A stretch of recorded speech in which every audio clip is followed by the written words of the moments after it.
This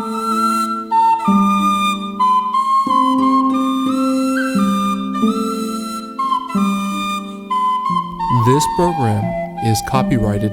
All rights are reserved. Reproduction in whole or in part without the express prior written consent of the owner is prohibited.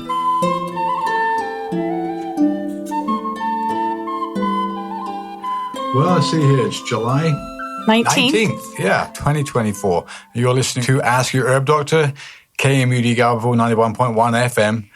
Thanks, Michael, for the beginning introduction. It doesn't really matter, does it? It's as long as the music sounds pretty good. Okay, so this month we're going to get into the subject of glyphosate in the food supply, folks. Maybe a little, what's the word? Sensational, but it's been covered plenty in the press, but we've never really talked about it too much. But I think now's the time is right in terms of people's lifestyles and how they get sick and why they get sick and what people can do about it. So you're listening to Ask Your Herb Doctor, KMUD Garberville 91.1 FM, and on the web at www.kmud.org. We're also live streaming this program to our Western Botanical Medicine YouTube channel, so you can listen live right now on our channel by searching Western Botanical Medicine in the search bar on the YouTube and clicking on the live stream. So, as I said, tonight's radio show is a discussion about the presence of glyphosate in a wide range of foods and the need for people to seriously put their money into organic food and not medicines to cure their illnesses or treat their illnesses. My name's Andrew Murray. My name's Sarah Johannesson Murray. Welcome to this month's show. We're both licensed medical herbalists who consult with clients with a wide range of conditions, and our website is www.westernbotanicalmedicine.com.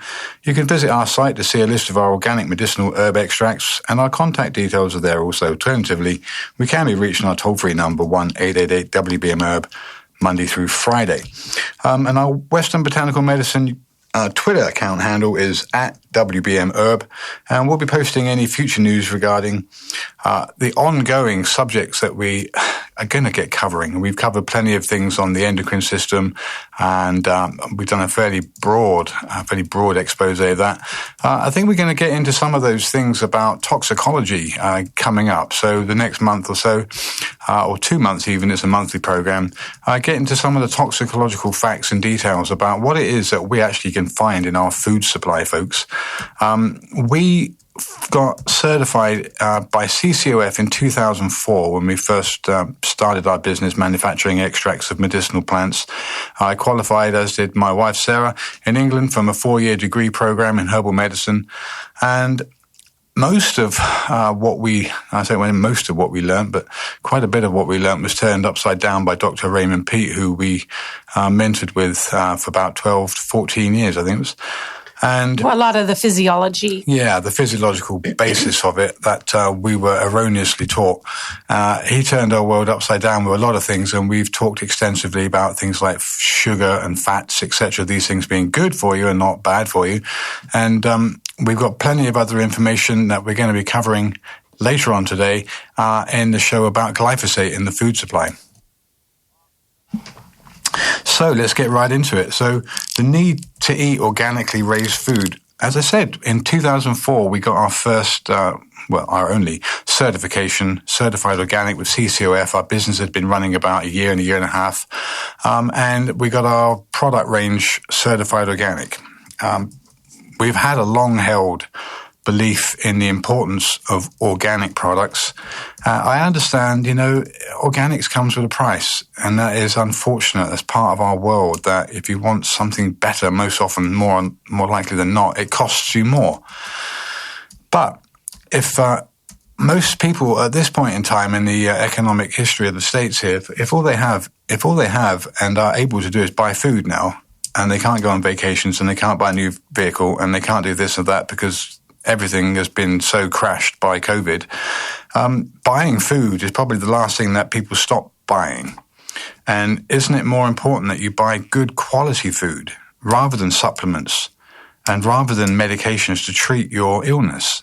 So plenty of the metabolic diseases and or some of the cancers that have been shown to be linked to glyphosate, for which Monsanto is coming under scrutiny and multi-million-dollar lawsuits they're paying out, and still producing the product Roundup, which is glyphosate, and it's a broad leaf weed killer. So let's get into some of the facts and figures surrounding it first and let people understand that where they put their money is extremely important. What they put in their mouth is extremely important. And actually, if you want good health and you've only got a certain amount of money, spend it on good food.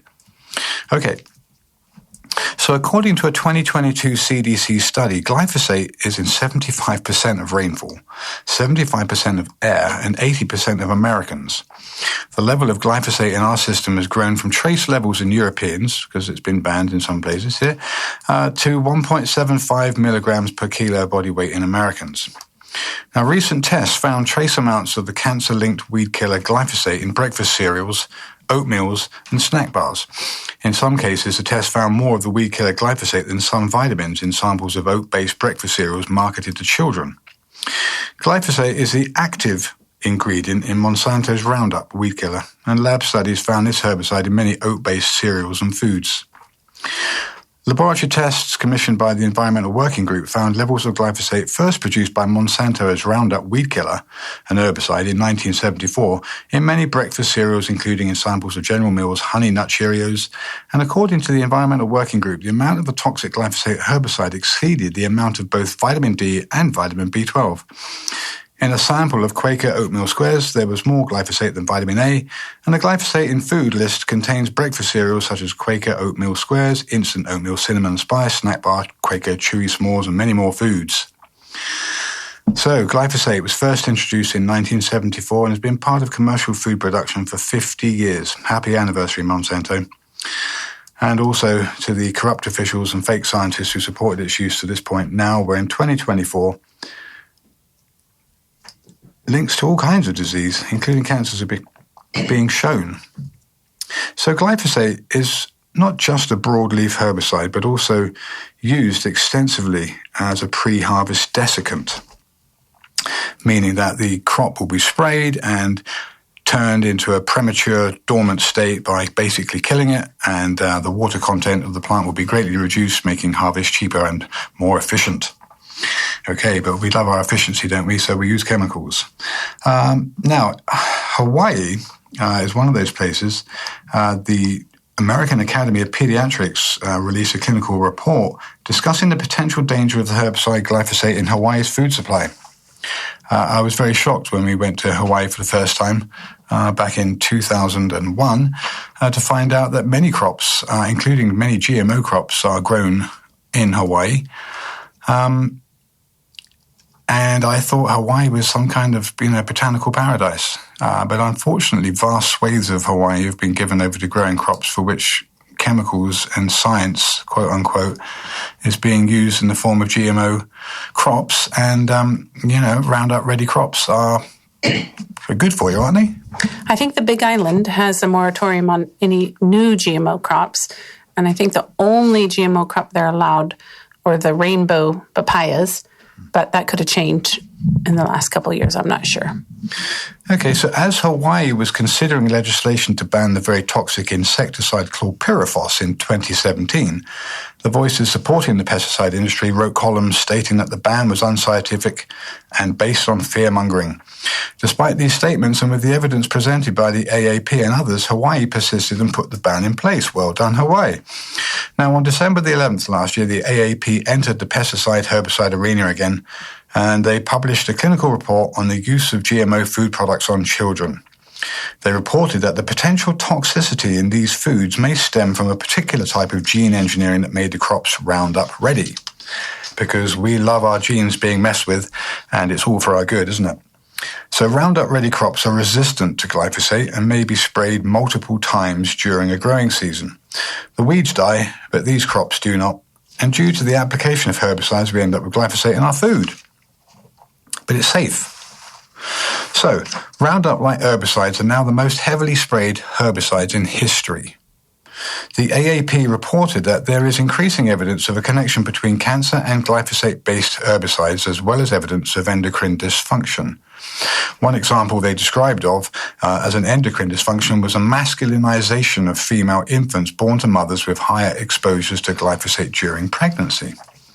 The AAP chose their words carefully. Their paper included references to 76 scientific papers and studies, Despite the careful wording, the AAP was aggressively attacked in the media as unscientific and parroting propaganda by some of the same pesticide-protecting voices that stated they were fear-mongering and unscientific in 2017. It is not surprising that these publications attack so quickly and aggressively. The global sales of glyphosate-based herbicides are expected to be $9 to $10 billion in 2024. 30% of that market is in the US, and Monsanto holds the rights. The GMO foods in the US that were engineered to resist Roundup include soy, corn, canola, alfalfa, and sugar beets, amongst others.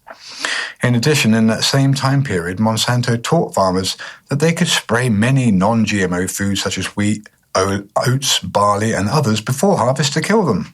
This allowed the harvesting of a drier, easier-to-handle crop, very safe for you. The term crop desiccant being used to assign a use of glyphosate to many of these non-Roundup ready crops. So the amount of glyphosate-based herbicides sprayed in the US increased from about 40 million tons in 1990 to 280 million tons by 2014. The current estimation is much higher. Additional studies adding to the growing international concern include the following. A very recent study followed 480 children until they were 18 years old. They found that the children who had higher levels of glyphosate in their urine at age 5 had increased evidence of obesity, high blood pressure, and precursors of cardiovascular disease and liver inflammation by as early as the age of 18. They calculated that the main exposure to glyphosate was through their diets. A study of pesticide applicators showed that higher levels of glyphosate in the urine were associated with higher blood levels of substances associated with inflammation and cancer. Data from a CDC study showed that 80% of the population tested had glyphosate in their urine, and the higher the level of glyphosate in the urine, the lower the levels of sex hormones in the blood, and the greater the incidence of depression and cognitive decline. And also there's a phenomena that happens when people are poor detoxers. They don't actually have high levels in their urine when they do a urine test for glyphosate, but it's because they're not getting rid of it. And if they provoke with a detox agent such as glutathione, these high levels appear in their urine from detoxing mechanisms working. So tests aren't always accurate when you look at them from one perspective. You have to look at the whole picture. Yeah, in context. Okay, so studies, as I mentioned before, like these are important because glyphosate has been part of the American diet for a long time. In that same time, Americans and many other people around the globe have become steadily unhealthier. No surprise, but we've all heard about the epidemic of obesity, diabetes, cardiovascular disease, stroke, Alzheimer's, cognitive decline, etc., etc., etc. When we did the radio shows with Dr. Pete, there's 14 years or so, we brought out all the time many of these factors and the reasons why. And part of all of this too is if you're going to eat non-organic food, don't expect your food to have been produced in a nice way. It's not going to be. Money rules. It's going to be the cheapest way possible with the nastiest chemicals to make the biggest difference. And if you get sick, well, it's just part of the problem, isn't it? So, like I said, the other organizations supporting the Environmental Protection Act decision include the European Chemicals Agency, the Canadian Pest Management Regulatory Agency, the European Food Safety Authority, the Joint Food and Agriculture Organization, the World Health Organization, and the German Federal Institute for Occupational Safety and Health. These are people that in the beginning here were actually saying it was okay, it was safe. Science had shown that it was so quickly broken down and it didn't remain in the environment, and that actually after several days it was undetected and was totally safe to use. Now, the Journal of Interdisciplinary Toxicology article here that I'm about to read out from this 2013, so this is still some time ago now, was related to glyphosate, the pathways to modern diseases, and celiac sprue and gluten intolerance or gluten enteropathy was one of the pathologies that was basically tested against the probability that glyphosate was definitely part of the issue with the generation of this disease. So celiac disease and more generally gluten intolerance is a growing problem worldwide, but especially in North America and Europe, where an estimated 5% of the population now suffers from it. Symptoms include nausea, diarrhea, skin rash, macrocytic anemia, and depression. It's a multifactorial disease associated with numerous nutritional deficiencies as well as reproductive issues and increased risk to thyroid disease, kidney failure, and cancer. So the proposal was that glyphosate, the active ingredient in the herbicide Roundup, is the most important causal factor in this epidemic. Celiac disease then is associated with imbalances in gut bacteria that can be fully explained by the known effects of glyphosate on gut bacteria. Characteristics of celiac disease point to impairment in many cytochrome P450 enzymes, which are involved with detoxifying environmental toxins, activating vitamin D3, catabolizing vitamin A, and maintaining bile acid production and sulfate supplies to the gut. We'll go through the stage 1, 2, and 3 detox pathways a little bit later in the show, and some of those herbs that are definitely known to stimulate the detox pathway and how we can help ourselves safely detoxify. But eating organic food is definitely the number one way to make sure you don't get exposed to glyphosate as much as you would if you weren't just walking past a field that was being sprayed. Now, glyphosate is known to inhibit cytochrome P450 enzymes. So these are the main detox pathway enzymes of phase 1, 2, and 3 detoxification. Deficiencies in iron, cobalt, molybdenum, copper, and other rare metals associated with celiac disease can be attributed to glyphosate's strong ability to chelate these elements. Deficiencies in tryptophan, tyrosine, methionine, and selenomethionine associated with celiac disease match glyphosate's known depletion of these amino acids. Celiac disease patients have an increased risk to non-Hodgkin's lymphoma, which has also been implicated in glyphosate exposure. Reproductive issues associated with celiac disease, such as infertility, miscarriages, and birth defects, can also be explained by glyphosate. So glyphosate residues in wheat and other crops are likely increasing recently due to the growing practice of crop desiccation just prior to the harvest. And it's argued that the practice of ripening sugarcane with glyphosate may explain the recent surge in kidney failure among agricultural workers in Central America, as a study was done. We conclude with a plea that was made to the governments of those Central American nations to reconsider policies regarding the safety of glyphosate residues in food. For its part, the EPA conducted extensive investigations into glyphosate since its introduction and said that glyphosate was safe. You're listening to Ask Your Herb Doctor on KMED Garberville 91.1 FM from 7:30 till the end of the show at 8 o'clock. You're invited to call in with questions either related to this month's discussion on the presence of glyphosate in food and its potential health impacts. The number here is 923-3911. So from 7:30 till the end of the show, you're welcome to call in.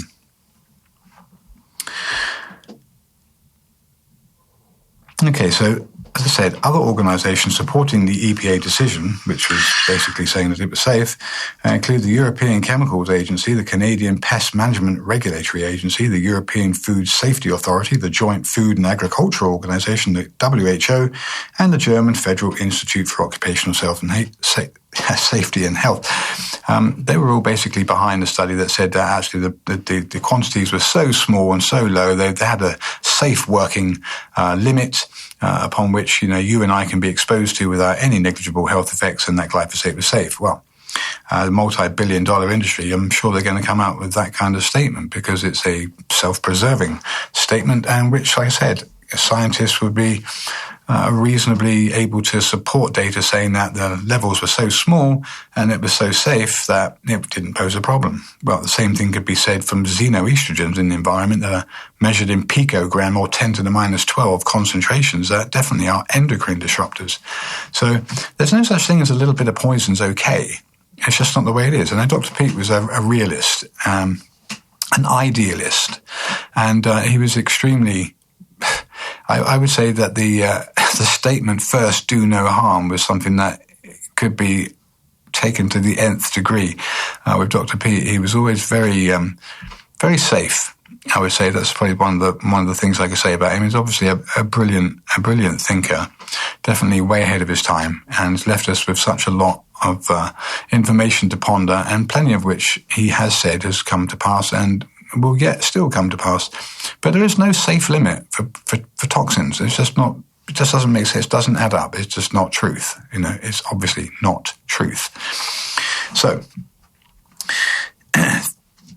the ARC also cited a possible link in humans wherein long-term high-level exposure to glyphosate may increase the risk of a blood cancer called non-Hodgkin lymphoma. Amid the controversy, the Agency for Toxic Substances and Disease Registry, the ASTDR, housed within the U.S. Department of Health and Human Services, concluded in 2019 that there is potential cancer risk associated with the use of glyphosate. So glyphosate is widely used, so trace amounts may be detected in fresh fruits, cereals, vegetables, and many other food products. According to the EPA, these residues pose no known risk. As long as foods and food products comply with the limits set by the EPA, they're safe for consumption.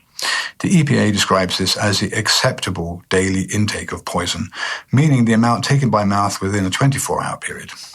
Now, glyphosate herbicides are legal in the United States and most other countries around the world.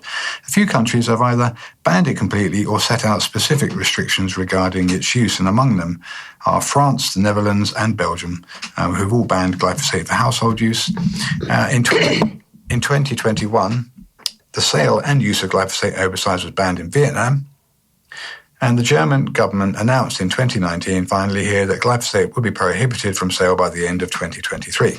Yeah, there's a lot of countries that have banned it. Austria, Italy, Bermuda, El Salvador, India, Russia, Fiji, Greece, France, Germany, Belgium, Denmark, Costa Rica. You can look it up online, but there are a lot of countries that have banned it. When we were at college in London, at that time, Roundup, glyphosates were illegal in almost all of Europe.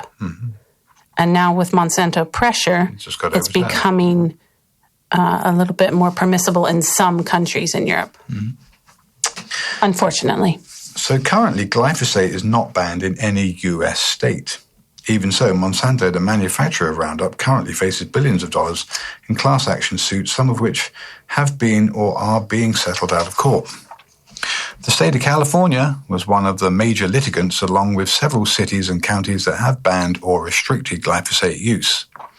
This includes Los Angeles County, which banned the use of the herbicide on county property, citing concerns about public safety and cancer. Now, from another article in 2017, the International Journal of Environmental Public Health stated that the use of pesticides in a Mexican agricultural scene creates an interest in learning about the presence of these substances in different environmental matrices. Now, glyphosate is an herbicide widely used in the state of Campeche, located in the Mayan zone in the western Yucatan Peninsula. Despite the fact that glyphosate is considered a non-toxic herbicide to humans, its presence in water bodies through spillage, runoff, and leaching are a risk to human health or biota that inhabit these ecosystems. In the present study, glyphosate residues were determined in groundwater, bottled drinking water, and the urine of subsistence farmers from various localities of the Hopelchen municipality in Campeche. Now, determination of glyphosate was observed in the groundwater and urine samples of subsistence farmers from the Francisco J. Mujica communities at 1.42 micrograms per liter and 0.47 micrograms per liter, respectively. The glyphosate concentrations in groundwater and bottled drinking water indicate an exposure and excessive use of glyphosate in these agricultural communities. But that's because it's safe. Now, glyphosate is extremely soluble in water, and it can persist for up to 170 days in low-light conditions and over 300 days in dark conditions, such as would be found with groundwater or well water. So when glyphosate does make it into the water supply, it tends to remain there for significant amounts of time. Now, I just want to mention that safe and effective water filters include many well-known brands like the Big Berkey countertop filter and the United Kingdom's Royal Dalton Ceramic, Imperial and Ultra Carb cartridge filters, which can be used in any regular 9 3/4 inch filter housing, highlighting the need and the use of these science-backed and reliable water filtration methodologies wherever doubt on water quality exists. So coupled with hormones present from the oral contraceptive pill, as I mentioned, found in many municipal water supplies, which are endocrine disrupting agents, this further supports proper water filtration, especially if it's city water.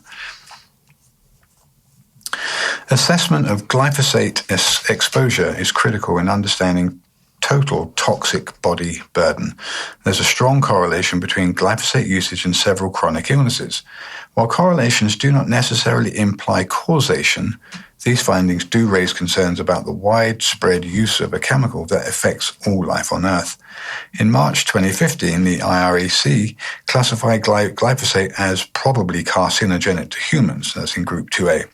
IARC also concluded that there was strong evidence for genotoxicity both for pure glyphosate and for glyphosate formulations. To reach these conclusions, IARC reviewed about 1,000 studies. Some of the studies looked at people exposed through their jobs, such as farmers. Others were experimental studies on cancer and cancer-related effects in experimental systems.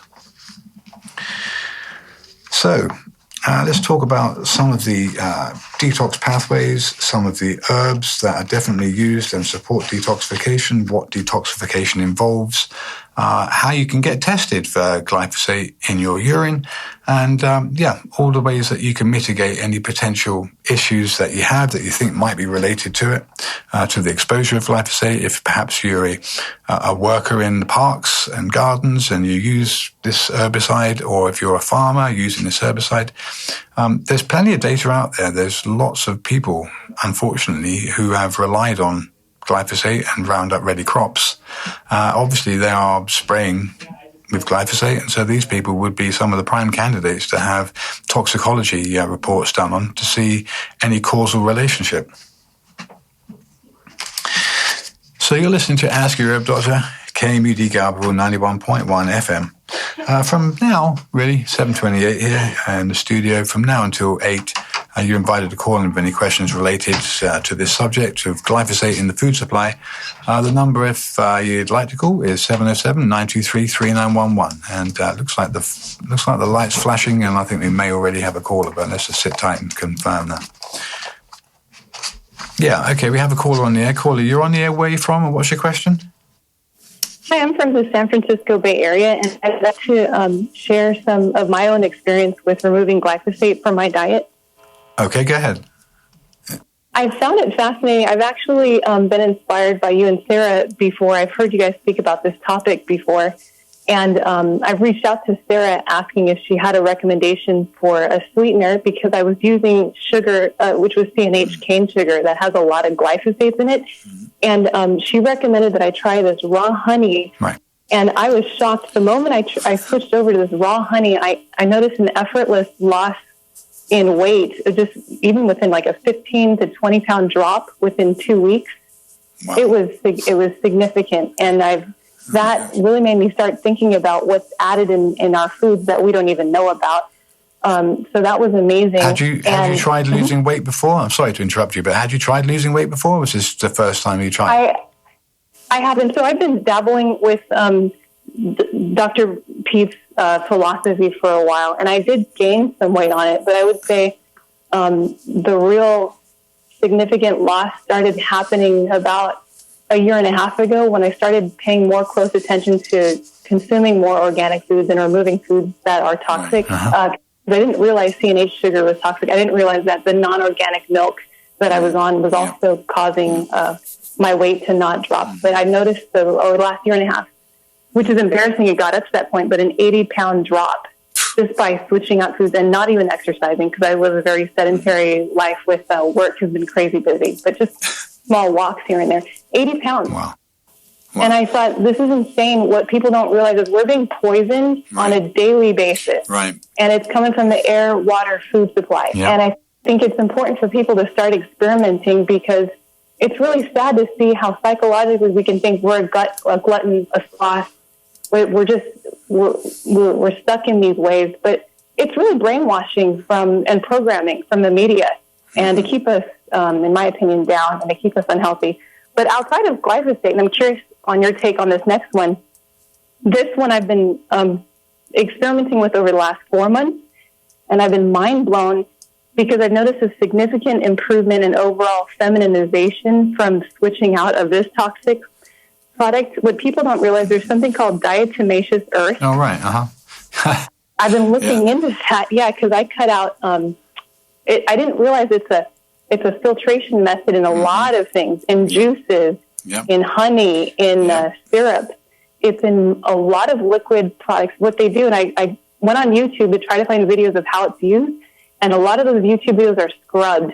But I was able to find one of a maple syrup company out of Canada that I think is out of Canada, but they basically, the way diatomaceous earth works is it's a rock that has been crushed, and it's basically tiny bits of silica that can really irritate your intestines. Okay. But what they do is they use it to filter out the impurities of a lot of substances, and how it works is they'll pour like 10 cups of diatomaceous earth in syrup that they heat up, or think about juice that they heat up, and then this rock, which has been crushed, will go through a filter with the liquid, and basically it'll get filtered out, and the liquid will come out clear. But you think about the tiny nanoparticles of diatomaceous earth that is still stuck in these liquid syrups, in the orange juice, the processed orange juice that I was probably drinking, etc., and a lot of other things. It doesn't have to, I went on ChatGPT to look it up. It doesn't have to be listed on the nutrient label. It's not required. But check this out. My symptoms, and I'm mind blown by this. I've experienced more, and by removing this item, again, more weight loss. But the feminization I experienced, more energy, I think more clearly, clearer skin, softer hair, improvement in how I feel. I'm not as stressed. My requirement and need for progesterone has significantly reduced. Right, awesome. I don't need as much thyroid hormone. Awesome. My periods have improved significantly, symptomatically, and also with cycle length. My lips are more red and more full. My skin is more clear. My breasts have changed in the positive direction, more full naturally. And I'm just fascinated by the effortless results that have happened just by switching out this poison. Awesome. Well, I appreciate that. That's I don't ever want to say anything bad about Dr. Pete, but he was never really big on organic, and Well, actually, it was Catherine that brought it to my attention. So Catherine and Raymond had started eating organic sugar from Florida crystals because Catherine had done some research into that and found that it was a really good company. And maybe they don't use the diatomaceous earth. I don't know. We'll have to do some more research on that. But I was wondering, caller, if maple syrup is also... were you saying maple syrup is filtered through this diatomaceous earth? Yeah, a lot of liquids. I went on ChatGPT and just searched what is filtered, but a lot of things that are commercially processed, including maple syrup, including the liquid honey, like the raw honey isn't. Wow. But it seems like what they have to bring up to temperature to liquefy and then to filter out. I wouldn't be surprised if, well, actually ChatGPT did say orange juice, processed orange juices and the clear juices and the beverages and stuff. And also Michael mentioned that wine, beer. I know beer, and I think wine is also filtered through diatomaceous earth. I know a lot of honey isn't filtered, even industrial honey, and I don't recommend industrial honey because of all the toxins it builds up, but I dabbled in honey a little bit, and most of the ones I know, even industrial, don't actually filter, but Subi, you never know. What is wrong with natural and organic? I mean, I just don't understand it, people. It doesn't last well on the shelf, and it's tough to monopolize and make a large standardized profit off of, so capitalism doesn't like it. And, of course, capitalism is all that matters. It's pretty scary to think that diatomaceous earth is used as a pesticide. Like for ants or for insects, if you just sprinkle this material, they'll try to crawl over it. They'll die because it lacerates the skin. Lacerating their exoskeleton. Forces them If to dry out. they consume it too, it's lacerating their intestines and internal organs. I'll back up a tiny bit because to say it's a rock that's crushed is not entirely accurate. It will become like almost rock-like, but it's a deposit of diatoms. That's why it's diatomaceous earth. And it's actually their skeletons are made out of silica. And imagine the tiniest little silica, but that makes it incredibly sharp and jagged and, crushed glass, it's kind of like that, but even more so because it's going to be jagged in 3 dimensions. So then I wonder if that makes something non-vegan, if that product is filtered through a diatomaceous earth, since it is exoskeletons of creatures. Well, I mean, if all oxygen had been part of a creature, which it then, yes, technically. But if you're eating honey, you're already not vegan. Well, that's true. But maple syrup. Yeah. Andrew and Sarah, what are your thoughts on the effortless feminization? How could that... I've been trying to figure it out, but I wonder if I am experiencing intestinal irritation from diatomaceous earth, and could that lead to increased estrogen levels, which would ultimately lower... Yeah, well, any inflammation will promote estrogen. Yeah, any inflammation promotes serotonin and estrogen. And if someone dies of radiation poisoning, it's because the estrogen and the serotonin levels went off the charts. So any intestinal irritant will raise estrogen and serotonin and cause a blockage of a woman's natural progesterone and a man's testosterone. Wow, amazing. Well, thank you so much, and thank you for spreading truth with all the callers and listeners. Yeah, thank you so much for your call. Yeah, thank you for the call. Okay, so the number here, if you're in the area or out the area, doesn't matter where you are, could be in Finland or Norway or Central America even, it's 707-923-3911. So give us a call, and we'll be here till 8 o'clock. So I was going to get into the herbs and the detox pathways and all the simple things that we can do to mitigate the effects of any potential glyphosate in our tissues. If our urine test shows glyphosate is high and we want to do a provoked urine and we want to use substances that can improve the detox pathways to get this stuff out of our body, obviously eating organically is the best way forward because it's not allowed in organic food production. And also, companies are now starting to label the back of their boxes of pasta or rice saying this has been tested for glyphosates. Even though it's certified organic, sometimes their certified organic product slips through with glyphosate levels in it because of a nearby spraying farm or a farm that didn't go through transition long enough. And there's outright fraud in the organic industry. There was actually a huge case of it about a decade ago. Yes, well, and I'm sure... who knows what they don't catch. Right, and I'm sure that's, worse now because there's so many more organic farmers now than a decade ago. But, so there's like a glyphosate program, like they have the GMO, non-GMO program, so you can check if your product's non-GMO, and now they're starting to actually label organic food as glyphosate third-party tested, glyphosate-free via third-party testing. Okay, I want to discuss quickly here the amino acid glycine. So this amino acid is needed to create the compound glutathione, which is a powerful detoxifier and antioxidant that also protects the liver against toxicity. Interestingly, the body can mistake glyphosate for glycine during protein synthesis, tricking it into storing toxic glyphosate in tissues and organs. By supplementing with extra glycine, we can prevent glyphosate from being stored, enhance glutathione activity, and help support healthy protein production. The other compound was taurine, and we'll get into that in a little bit here. But the top glycine-rich sources include... Now, here's where Dr. Pete gets a shout. So the top glycine-rich sources include collagen and bone broth. Okay, he was big on bone broth. There's definitely one of these amino acid-containing, safe for the intestines, anti-inflammatory foods that wasn't heavy on the meat but heavy on the amino acids. And it's also found, for the vegetarians, in legumes, but it's principally in meat and dairy products, eggs and fish. Even some fruits and vegetables contain glycine, like spinach, cabbage, kale. So spinach and kale, Dr. Pete was pretty big on those, wasn't he? Bananas and cauliflower. So it's the crucifers, most of the crucifers will contain glycine. Now, ginkgo biloba, definitely one of those top herbs known to be a powerful protector against glyphosate toxicity. And I think maybe next month we can get into that a little more. I'll bring out some research surrounding ginkgo's use. I wanted to talk a little bit about Gallium apirini.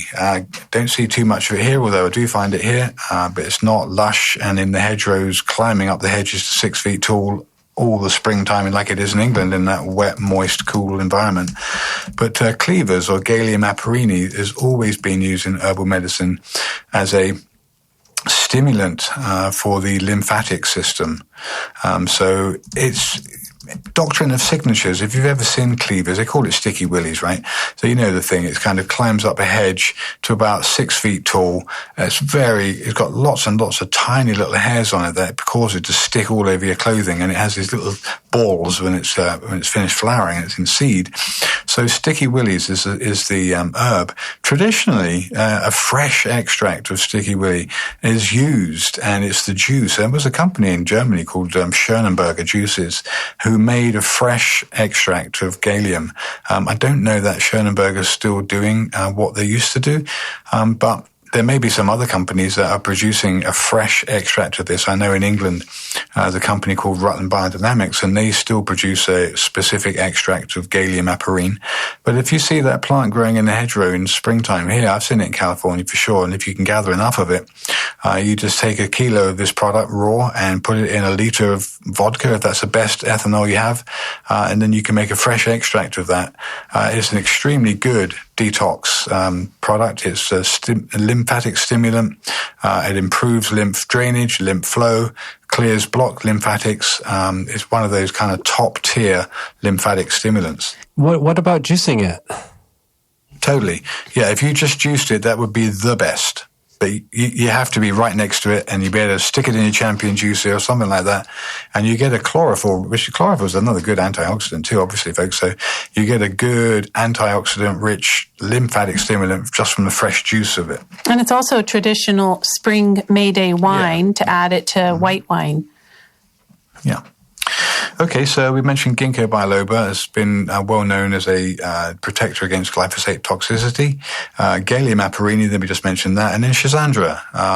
Schisandra is one of those herbs that are used to improve liver clearance. It's a liver herb principally. Schisandra chinensis. And then psyllium as a fiber, bulk fiber here, plantago.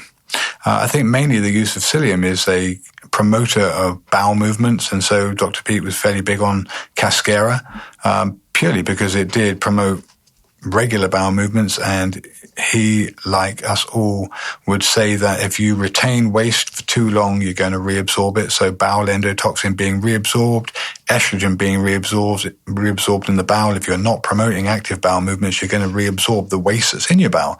So let's get your bowels moving properly. And then it's also necessary to support thyroid health. And Dr. Pete's one of his main strongholds was getting people to realize that their thyroid activity may not be as good as it needed to be, even if their blood test didn't flag it and it wasn't outside the reference range.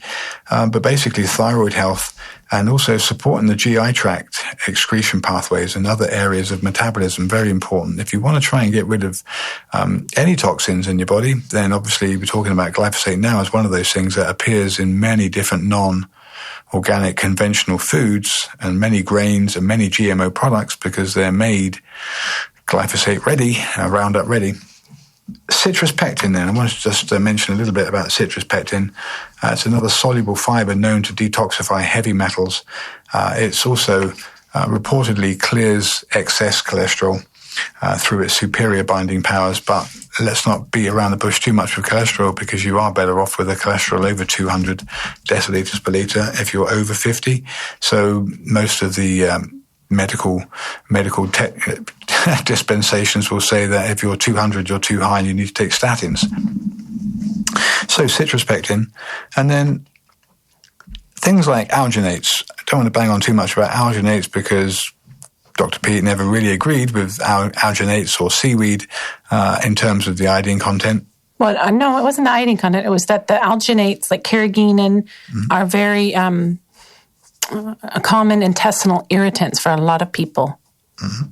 And the alginates are well, I think the other compound that is irritating. Yeah, I think the other thing was any quote unquote heavy metal content, which is pretty high in most seafoods, and we've verified that ourselves. Okay, and then in the realm of functional medicine, then, detoxification is more than just a buzzword, right?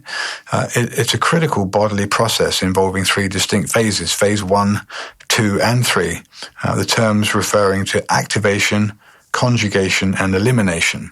So thank goodness we have these things running in the background day and night without us even thinking about it, because we do consume things that have toxic byproducts, or just in metabolism's its own essence creates free radicals. It creates other compounds that need to be eliminated in either the urine or through the feces.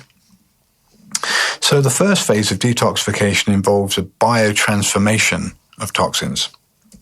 This process is largely carried out by a group of enzymes known as cytochrome P450.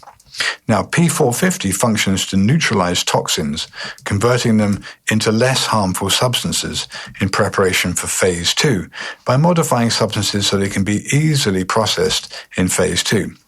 And cruciferous vegetables, the cross bearers if you're a botanist, things like broccoli, cabbage, Brussels sprouts, these contain compounds that enhance enzyme activity.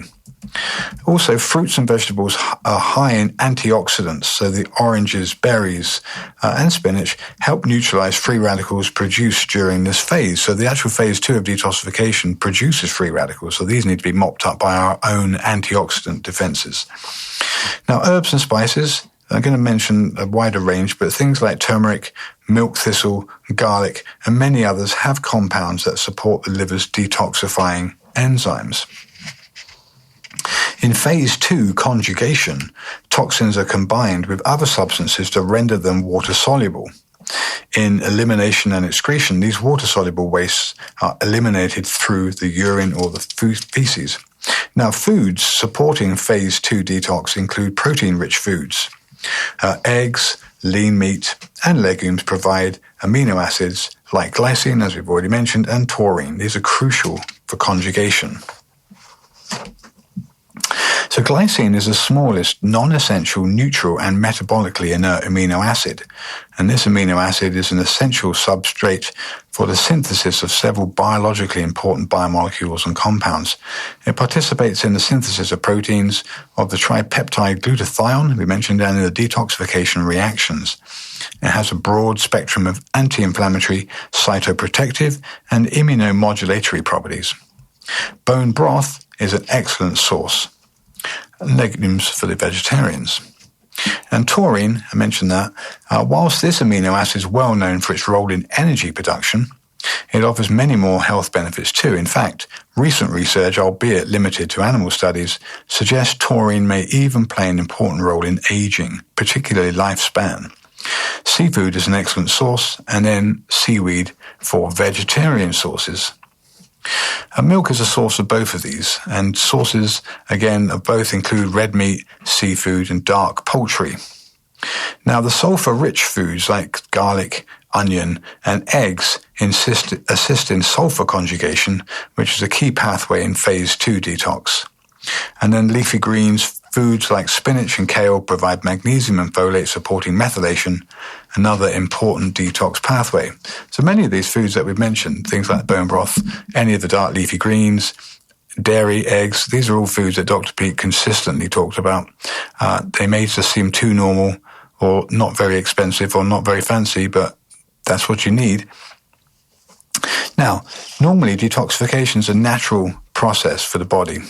More specifically, 75% of it happens via the liver, while the rest takes place through the kidneys, intestines, lymphatic system, and skin. Let's not forget the skin. Sweating is an essential detox pathway, and those who neither sweat nor smell are advised to encourage other detox pathways. So, firstly, the Hippocratic Oath, first do no harm, should also be first eat organic. That would certainly solve a lot of problems for a lot of people. There's no place for agri-chemicals in food production, either herbicides or pesticides. They are not safe and must be considered unnatural and damaging to good health naturally. So other good detox herbs include things like dandelion leaf. Obviously, dandelion leaf has been traditionally used to promote and improve urination. Urination is an excretory pathway.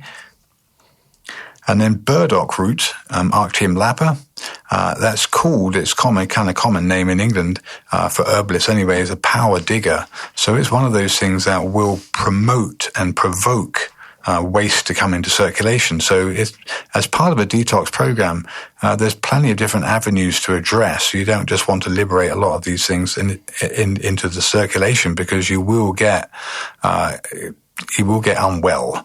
Essentially, you can get headaches, you can get nausea, you can have different kind of low energy feelings because when this waste is coming into circulation, you're having to deal with it as you excrete it.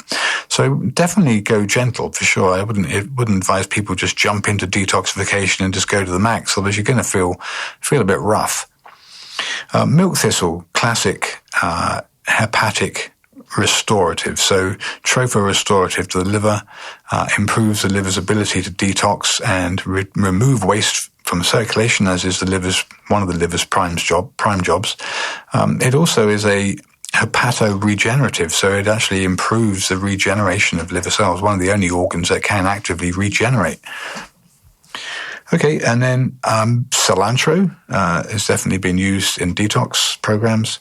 And then red clover blossoms. I remember this from the kind of ESSIAC formulas, the anti-cancer formula. Red clover blossoms were traditionally used as a treatment for cancers. It's definitely one of those herbs that is improving detox pathways. And then stinging nettle, obviously the nettles contain a wealth of nutrients. And so stinging nettle, Urtica dioica, one of my favorites for making alchemical formulas from. And then garlic, the sulfur-containing garlic. As I mentioned, the garlic's important in detox pathways, and these certainly are advocated for somebody who wants to provoke the excretion, elimination of these wastes, either from tissues or stores, to make sure that they can clear them. Now, lymphatic stimulants like poke root, blue flag root, sarsaparilla, and others found in our skin and lymph tissue cleanse formula are other examples of herbs that will improve detoxification. Echinacea is also a very potent detox herb that a lot of people don't really consider. It's very anti-inflammatory, and part of its action in colds and coughs is actually helping reduce the heavy inflammation that a virus stimulates. Okay, so toxin overload then results in the onset of several symptoms. Mention things like digestive issues, bloating, lack of energy or concentration, skin problems, even weight increase. Now, the skin is your largest detoxification organ. The skin helps to rid the body of toxins through sweat, and exercise is a way of promoting self-cleansing. The other main detox organs are the lungs. Lungs help to rid the body of toxins through breathing and eliminating on the breath. And then the liver. We mentioned the liver. Helps to transform the toxins into compounds that we can excrete through the kidneys and then via the urine, and the digestive tract via the stool. And the liver's often considered our main detox organ. Okay, so then the kidneys. The kidneys excrete toxins through the urine. And then the digestive tract, as I mentioned before, for promoting regular bowel movements. Having regular healthy bowel movements is an important part of eliminating waste. And then largely forgotten about, I think, or unaddressed, the lymphatic system. Now, your lymphatic system, which is technically part of your immune system, is a circulatory network that helps to cleanse nearly every cell in your body by helping to carry away waste and toxins from normal body functions and much more. So these are the main pathways through which you can eliminate waste and excrete waste. Life is a process, and obviously, it doesn't matter how healthy you are, just from the process of free radical production, just by living, you're going to be producing some waste compounds, and it's normal, it's natural.